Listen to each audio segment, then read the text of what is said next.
Bom, então você saiu do shape cebola, aquele shape que você tira a roupa e dá vontade de chorar, e quer manter os seus resultados? Ah, então você vê o lugar certo. Vamos lá, separei alguns tópicos aqui para a gente conversar de como poder fazer essa manutenção do peso perdido, manutenção do emagrecimento, porque se engana você que o emagrecimento acaba quando você atinge o seu peso desejado ou perdeu uma grande quantidade de peso. Não, o maior desafio tá em manter essa porra, entendeu? Porque o reganho pode ser assim, dependendo da estratégia merda que você adotar. Vamos lá. Primeiro, o que compõe o emagrecimento? O emagrecimento a gente pode distinguir ele de várias formas, definir ele de várias formas, porém eu gosto da definição da perda rápida, perda lenta e estagnação ou manutenção. Então a perda rápida consiste ali naquelas primeiras semanas, que a perda de água é mais evidente. A perda lenta, quando o peso começa a cair mais devagar, mas você vê notoriamente que é mais gordura, porque a água já foi embora. E a estagnação, manutenção, quando os resultados já são tão pouco perceptíveis que você fica naquele estado meio estagnado. A adesão da dieta começa a diminuir, você começa a dar umas beliscadinhas. Ah, hoje eu vou passar uma geleinha junto com o meu requeijão. Aí vai deslizando, aí de repente você come uns 3 hambúrgueres e 2 potes de sorvete. Aí você faz isso no outro dia também. Aí tenta compensar fazendo 3 horas de cardio. É um cenário bem específico, né? Desafios da manutenção. A gente vai começar aqui com a motivação. Bom, dos desafios que a gente tem o motivacional e os fisiológicos. Na motivação, o que acontece? Quando você começa o processo de emagrecimento, você tá todo vapor, tiozão. E os resultados, eles são muito rápidos. Então você tá todo vapor e os resultados vêm muito rápido. É dia a dia o peso caindo rápido. É dia a dia a roupa se encaixando melhor, o espelho fala, você tá no caminho certo. Os amigos ali, a família falando, poxa, tá desnutrido, hein? Tá sem comer? O que tá dando? Tá tomando bomba? E por aí vai. Com o passar do tempo, quando você começa a entrar na perda lenta, na fase que você está perdendo adesão, está estagnando, o que acontece? A balança já está mais ou menos na mesma sempre, o espelho já fala, cara, você está praticamente o mesmo de ontem, os amigos e família já não fazem mais comentários que te motivem, e a adesão pode começar a diminuir por conta disso. Esse é um dos. Vamos ver aqui, dar uma olhada. Durante o processo, o espelho e a balança te motivam. Você acha que age por disciplina, mas age por motivação. Ah, esse aqui é um ponto que eu gosto muito. Que a galera supervaloriza a disciplina, né? Que o processo depende muito mais da disciplina. Mas não, o processo depende muito mais da motivação. O que acontece? Ah, como assim? Eu faço o que eu tenho que fazer mesmo sem estar motivado. Você está mentindo. Ah, seu mentiroso. Mentirosinho. Sabe por quê? Porque você faz aquilo pensando no resultado daqui 2, 3 meses. Então a sua motivação é aquele resultado final. Aqui a gente está falando de uma motivação de longo prazo. E isso consiste na boa manutenção do peso também. Essa motivação, trabalhar ela a longo prazo. Então, sem disciplina, sem motivação não há disciplina, perfeito? Quando os elogios cessam, os estímulos visuais se estabilizam. Bom, e dos desafios fisiológicos que nós enfrentamos, são as adaptações que o nosso corpo passa durante o processo. Durante o processo de emagrecimento, as primeiras semanas vão ser as mais tranquilas em relação à fome. Porém, conforme você vai perdendo peso, o seu tecido adiposo vai diminuindo a produção de leptina, que é um hormônio que está associado com a fome e saciedade. Então, quanto mais desse hormônio nós temos, mais saciedade, a grosso modo falando, nós também temos. Então, é esperado que uma redução desse hormônio traga menos saciedade e maior estímulo de hormônios que estimulam a fome, que é o caso da grelina, ok? Eu diria que essa fome mais fisiológica, que é induzida pela falta de comida mesmo, aquela dor de estômago, ela é mais fácil de resistir, pelo menos no meu caso. Mas, mano, quando aumenta a busca por alimento, o desejo hedônico, aí ferrou. Porque mesmo sem fome, você tá pensando naquela pizza, Mesmo sem fome, você tá naquele chocolatinho com doce de leite. Aí, de repente, numa madrugada, velho, é um cenário hipotético. Você vai lá, pega o saco de pão e faz um pão com manteiga, um pão com doce de leite, um pão com pasta de amendoim. Não, é um cenário hipotético, isso nunca aconteceu. E vai lá, e nossa, que delícia. Aí você pega todas as frutas da geladeira e faz um super bowl de frutas. Com granola, aveia. Meu Deus do céu. Bom, a cada quilo perdido, o corpo aumenta a fome e reduz o gasto calórico.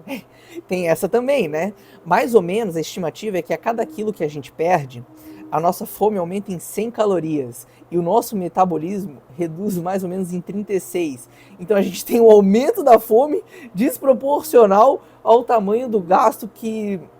A gente tem um aumento da fome e, por consequência, a gente tem uma diminuição do gasto energético. E essa diminuição do gasto energético, ela é esperada. Oxe, você está com menos peso corporal, o seu corpo produz menos energia, né? Menos massa, menos energia. Isso é totalmente... Não é para você levar susto com isso, é normal. Você perdeu peso, você reduz o seu gasto energético. E por aí vai. É um sistema de defesa. O corpo entende o emagrecimento como uma ameaça. Sim, porque a gente vem de uma era de escassez. Entendeu? Não é à toa que o nosso organismo é excepcional em armazenar energia, não é à toa que ele é excepcional em transformar compostos não carboidratos em glicose para transformar em energia. Então, a situação de jejum prolongado, o nosso corpo, ele sem substratos energéticos ali à disposição, ele vai e produz o quê? Sintetiza corpos cetônicos. O bicho a gente é fenomenal. A gente lida com a escassez com extrema maestria. O organismo é incrível. O problema não é só a fome fisiológica, é o desejo por comida. Porque nesse cenário a gente tem um aumento do desejo, né? Não só da fome em si. Leptina cai, grelina sobe. A insulina, perfeito? A insulina, além do papel dela na translocação do GLUT4, que permite a entrada dos nutrientes, mais especificamente carboidratos, mas proteínas, aminoácidos também tem relação ali com a insulina, a boa sinalização dela. Quando a gente está nesses níveis mais baixos de insulina, a gente também tem uma menor sinalização de saciedade. E o apetite aumenta. Poderia falar dos neurotransmissores que eu não vou me atrever a falar os nomes, pois eu esqueci. Metabolismo mais lento? Não se assuste. Bom, vamos lá. A termogênese adaptativa é proporcional ao peso perdido e esperada. Porém, tem alguns indivíduos que podem sofrer maior ou menor termogênese adaptativa. A termogênese adaptativa é relacionada à produção de calor do corpo. Então, quanto menos peso você tem, menos peso geral, é esperado uma menor produção de calor. E essa menor produção de calor, ela se traduz ali no seu gasto energético. Alguns indivíduos com a perda de peso podem sofrer mais ou menos. Só que, geralmente, assim, na maioria dos casos, a termogênese adaptativa não vai ser um problema em relação à estagnação. O maior problema para você estagnar é a adesão. Você perde a adesão, é nesse ponto que você começa a ter o reganho de peso, no caso. Uma dieta, em média aí, cara, é fácil, que pode durar, se sustentar por muito tempo. Mais de 6 meses tu pode permanecer naquele mesmo protocolo de dieta e você terá ganhos, terá resultados. Principalmente se tiver aliados a outros fatores que a gente vai comentar em breve, como exercício físico, e ampliar mais ainda esses resultados. Mas a termogênese adaptativa por si, ela não é capaz de travar o emagrecimento, ok? O metabolismo não quebra com dieta, mas se adapta. A velocidade da perda de peso não é a vilã. Eu vejo muitas vezes alguns profissionais relacionando que se você perder peso muito rápido, você pode prejudicar o seu metabolismo. Mas não é bem assim que funciona, e o que a gente tem de evidência é que uma velocidade mais rápida de perda de peso é acompanhada de uma melhor manutenção dos resultados. Só que o rápido aqui depende do contexto. Se a gente está falando de alguém obeso, o rápido para ele vai ser diferente do que alguém eutrófico, perfeito? Visto que o obeso tem mais margem de perda de peso do que o eutrófico. ok? Geralmente, uma velocidade maior é associada a melhores resultados. Por quê? Bom, se você está perdendo peso mais rápido, se os resultados, entre aspas, estão vindo mais rápidos, você está vendo a transformação acontecer mais rápido.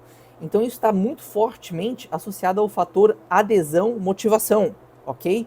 Se você está se vendo mudando toda hora, o peso caindo rápido e o que você está fazendo dando rápidos resultados, a tendência é que a sua adesão aumente no processo e você se permaneça mais tempo nele, ok? O problema é a estratégia ruim. Vamos pegar um indivíduo eutrófico e botar ele num grande déficit calórico, que vai ser muito mais, ele vai perder um peso muito maior do que ele deveria, entende? Muito mais rápido do que ele deveria. E isso pode realmente culminar ali no efeito sanfona na hora que ele for reintroduzir a alimentação, reintroduzir mais calorias. Ele pode ter episódios ali de hiperfagia e acabar comendo muito mais do que era o esperado, o próprio planejado. O erro está em ciclos de perda e ganho mal planejados, que desregulam tudo. Aqui eu estou falando um pouco do que de fato fode o seu metabolismo, que é esses ciclos de perda, ganho de peso, perda, ganho de peso, perda, ganho de peso, que se dá muitas vezes por uma má estratégia, né? Você tá num peso bom, mas você tem um pequeno ganho, aí você quer compensar esse pequeno ganho que você teve com uma grande perda. Essa perda muito rápida, por exemplo, acaba resultando num aumento do desejo pelos alimentos e você acaba reganhando tudo de novo. E vai, e vai, e vai, e vai. E isso tende a piorar a sensibilidade à insulina, fazer com que o processo de lipogênese fique mais favorecido com o tempo e fazendo cada processo de emagrecimento ser mais difícil. Por isso, a importância de uma estratégia bem planejada, uma estratégia bem feita, ok? Escolhas alimentares e estrutura. Aqui já começa o que rege a boa manutenção do peso perdido. Vamos lá. Comer bem precisa se tornar o novo normal, não o esforço constante. Esse aqui é um dos pilares que eu associo à conclusão do processo de emagrecimento. Quando você não tem que fazer força para estar mantendo a sua alimentação diária. Você não está toda hora pensando naquela refeição livre. Você já conseguiu constituir bons hábitos alimentares que se traduzem de forma natural. Você segue ali a sua prescrição dietética, porém de uma forma muito mais leve do que no começo. Entende? Manutenção não é dieta intuitiva, é autonomia com estratégia. Porque o que eu quero dizer com isso? Por mais que você tenha ali uma alimentação rica em frutas, legumes e vegetais, grãos integrais, proteínas de alto valor biológico ali em quantidades controladas, uma proporção de gorduras insaturadas maior do que um consumo de gorduras saturadas. Por mais que você tenha todos esses pilares de uma boa alimentação, dependendo do contexto que você veio, você se padronizar por uma dieta intuitiva, eu vou da minha intuição, não é uma boa ideia. Porque você veio da vida toda com uma intuição quebrada, entendeu? Então ainda assim, você está manejando o ambiente ali de pelo menos estar controlando as porções que você come. É interessante, entende? Carboidratos ricos em fibras, pobres em calorias, os aliados de sempre.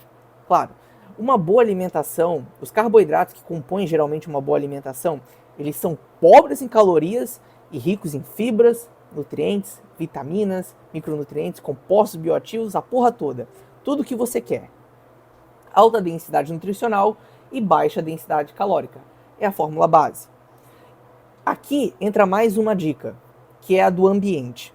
Se você consegue, durante o processo de emagrecimento, não só perder o peso, mas modular favoravelmente o seu ambiente, então a sua casa ser muito mais compostos desses alimentos que eu citei agora, esses alimentos considerados saudáveis, cara, é batata pro sucesso, entende? Porque é esperado que essa baixa densidade calórica e alto volume de comida não te possibilitem, em uma possível escapada, fuder tudo. Vou te dar um exemplo comigo mesmo. Eu passei ali por um processo de emagrecimento, e resultou, no final, eu tive alguns episódios de hiperfagia. Só que esses episódios não resultaram em grandes resultados, não em desfechos assim, nossa, caguei tudo. Não, porque na minha casa só tem fruta. Como é que eu vou reganhar 10 quilos comendo fruta? Não tem como. Não tem como. Pelo amor de Deus. Ainda mais praticando exercício físico que nem um maluco. Prefira gorduras insaturadas e reduza as saturadas. Por quê? A gordura insaturada, ela tem um perfil metabólico para o nosso organismo mais positivo. Então ela está, não é geralmente, ela está associada a uma melhora da sensibilidade à insulina, a uma ela é associada a um menor ganho de gordura no geral. Então, não tenha medo de consumir oleaginosas na sua alimentação, mesmo em restrição calórica. Não tenha medo de colocar ali um fiozinho de azeite e por aí vai. Prefira as gorduras boas. E gorduras saturadas, como por exemplo a manteiga, que é muito utilizada, deixa para um momento mais especial. Eu gosto de utilizar na minha alimentação convencional do dia a dia, para a preparação de alimentos, o óleo de soja, que tem um perfil nutricional melhor do que o da manteiga. Por quê? Porque ele é mais rico em ômega 6. E o ômega 6 está mais associado com a redução da LDL, uma lipoproteína que, quando muito alta, aumenta os riscos de você ter uma aterosclerose, uma placa de ateroma ali no seu endotélio. Perfeito?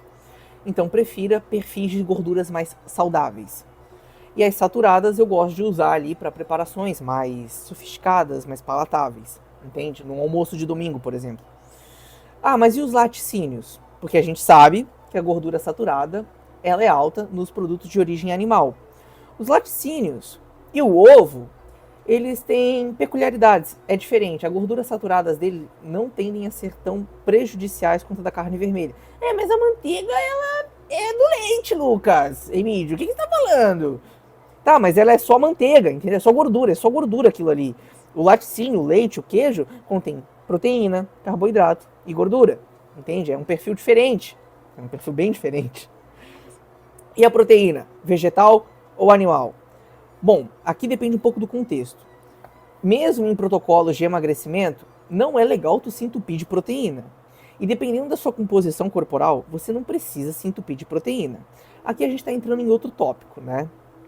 Mas, para não divagar muito do foco que é a manutenção do peso perdido, o perfil de proteínas vegetais, geralmente, ele é associado positivamente com a sensibilidade à insulina. Então, valorizar esse tipo de proteína, ou principalmente, contabilizar ela na sua dieta, é muito importante. Porque eu vejo muita gente, é proteína vegetal, então não vou considerar. Por quê? Porque o aminoácido que está presente ali no feijão não é o mesmo que está presente ali na carne. O que muda da animal para vegetal é o perfil completo de aminoácidos no animal e o perfil incompleto do vegetal. Então, para a gente formar uma proteína completa com a base vegetal, temos que ter várias fontes. Da animal, não. Uma fonte já vai ser o suficiente. É essa a diferença. Mas o aminoácido presente na animal, que está presente na vegetal, é o mesmo. Tá bom, querido? Ficando maluco já. Os hábitos dos que mantêm o resultado. Aqui, bom, se você assistiu até aqui, esse aqui é o macro do vídeo. É o sal, é a cereja, é o que você quer escutar.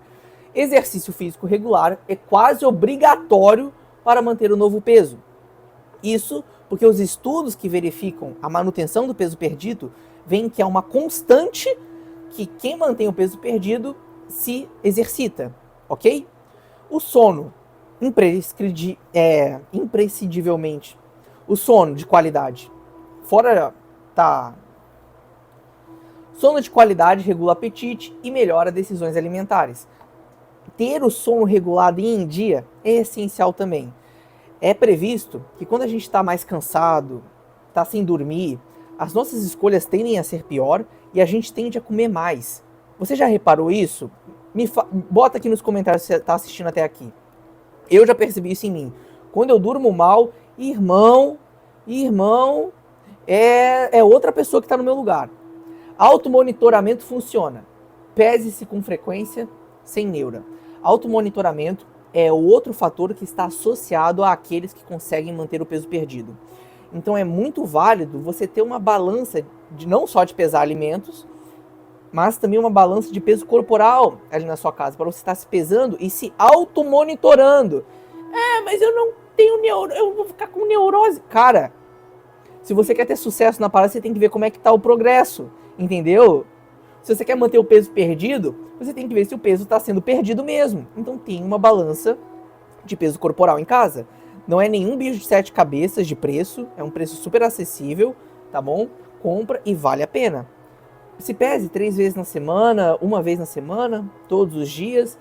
Quem se automonitora,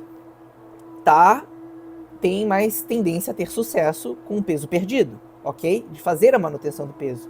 Da mesma forma que essa pessoa, se ela tem um deslize, geralmente ela identifica esse deslize mais facilmente e já consegue voltar para a rotina. Não necessariamente fazer uma compensação, entendeu? Geralmente, comportamentos compensatórios tendem a serem disfuncionais e trazerem mais prejuízo.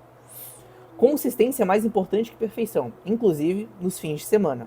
Isso aqui é observado também nas evidências, que pessoas que mantêm o peso perdido são também consistentes nos fins de semana. Então, uma sugestão que eu tenho para você é um pouco mais de flexibilidade, só que uma flexibilidade estratégica. Se você entra num protocolo de dieta e você tem aquele maldito hábito de todo fim de semana ter que se empanturrar de comida, eu vou fazer minha refeição livre. Fez sábado refeição livre, domingo já tá pensando na do outro sábado. Cara, esse é um problema, mano. Isso é definitivamente um problema. Tenha na sua rotina ali um pouco mais de flexibilidade. Então, tenta ver com o seu nutri, ou se você monta seu próprio protocolo alimentar, tenta ver ali mais ou menos as calorias que você consumiria num lanche de padaria, por exemplo. É uma forma de você sair da dieta sem sair em demasia, né? Porque, cara, um lanchinho de padaria pode muito bem constituir uma refeição habitual do seu dia a dia, certo? É só você não se entupir de bolo. Uma fatiazinha de bolo com um misto e um cafezinho. Algo simples. Talvez tirar um pouco do arroz do almoço e substituir com o lanche da tarde. Já dê as calorias que essa refeição dá, entendeu? Algo assim, leve, para sair da monotonia, ok? Daí vai chegar fim de semana, você não vai se empanturrar de pizza. Ou às vezes, uma estratégia legal é fazer refeições livres de dieta, entende? Porque, cara, tu come lá o seu arroz e frango seco, feio, mal passado, que você não sabe cozinhar, vai num restaurante e come um arroz e frango delicioso. Mas tem mais... não é tão significativo o mais de gordura que eles colocaram no frango ali. E vai ser 1 vez na semana, entendeu? Vai ser muito melhor do que tu comer 3 hambúrguer e 2 potes de sorvete. Vamos lá. Conclusão. Quando e como voltar a emagrecer? Vamos lá. A manutenção pode incluir um leve reganho. Não é fracasso, é ajuste. Esse é o cenário aqui que você já perdeu uma quantidade significativa de peso. Entretanto, você ainda quer perder mais. Porém, você está naquele estágio estagnado e não compensa manter-se no protocolo, pois já se tornou muito difícil e você está aumentando cada vez mais as chances de ter aquele deslize e perder muita adesão. Nesse momento, é interessante sim entrar no período de manutenção calórica e ficar ali num normocalórico ou até mesmo num leve superávit. Nesse cenário, é muito comum a perda de peso continuar. Por quê? Quando a gente entra num processo de restrição calórica, além de das adaptações que comentamos lá atrás, nós temos uma redução do nosso NEAT, que é o nosso gasto energético por movimentação, associado ao fator atividade física. Nós temos uma diminuição da nossa movimentação diária. Então aquele pezinho que você ficava assim tremelique, você acaba por diminuir. Mas com esse aumento da ingestão calórica, você aumenta a sua atividade física novamente. Seu rendimento no treino aumenta, tudo começa a aumentar. O seu gasto geral aumenta e isso pode resultar novamente em uma pequena perda de peso, digamos assim. Manter isso aí por um tempo e depois voltar a diminuir as calorias. Quanto tempo? É muito individual. mas entre 1 e 2 meses já vai ser o suficiente, pode ser o suficiente. Ganhou um pouco? Pode ser glicogênio, água, até massa magra. Bom, aqui é aquele cenário onde o pequeno reganho, a fase de manutenção foi acompanhada de um pequeno reganho. Então, o pequeno reganho não é um problema. Se você sai de um déficit calórico muito agressivo e volta para uma dieta normocalórica, é sim esperado que você ganhe um pouquinho de peso, entendeu? Mas não necessariamente vai ser gordura, pode ser glicogênio, entende? Principalmente se você é um cara que treina e tem boa quantidade de massa muscular. Bom, vamos supor aqui que você perdeu 10 quilos e entrou na fase de manutenção e ganhou 2. Porra, maravilha! Manteve 8 quilos perdidos. Isso não é maravilhoso? Dá aquele tempo de mais ou menos 1, 2 meses e volta para o processo, se ainda houver necessidade. Ou começa ali um processo de hipertrofia, vai muito do contexto. Quando voltar a cortar as calorias? Quando a fome baixar e o controle voltar. O fim do processo é quando a manutenção vira o seu estado natural. Concluiu? Só se isso virou parte de quem você é.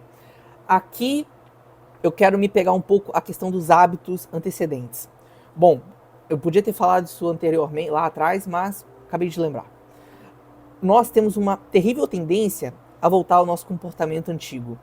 Então, cara, você começou uma nova rotina, vai demorar para ela se instaurar. Vai demorar para ela virar o seu novo padrão, o seu natural, entendeu? Então, tem que ter muita resiliência, porque a nossa tendência é voltar aos hábitos antigos. Voltar à procrastinação, voltar a comer desenfreado, depende do seu caso. E por aí vai. Então, só a partir do momento que aquilo virou natural, faz parte de você, que eu diria que você concluiu o processo de emagrecimento. Não espere mudanças em meses, pense em anos. Isso aqui é mais do que óbvio, né? Se você passou a sua vida toda ali cultivando um ambiente obesogênico, não espere que em 3 ou 6 meses você conclua todos os seus problemas, se livre de toda aquela carga que você acumulou durante anos. Não, se programe para anos e meses, entendeu? Tem que ser o seu novo padrão de vida. Hábitos ruins são persistentes, os bons precisam ser mais ainda. Aqui, voltando naquela questão que eu acabei de comentar. Bom, pessoal, é isso. Essa é a conclusão aqui. Eu dei algumas dicas de como você pode fazer a manutenção do peso perdido.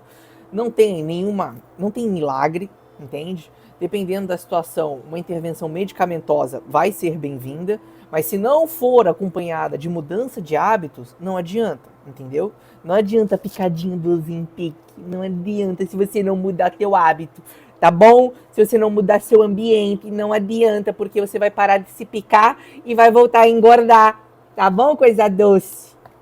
É isso. Assistiu até aqui? Deixa o comentário.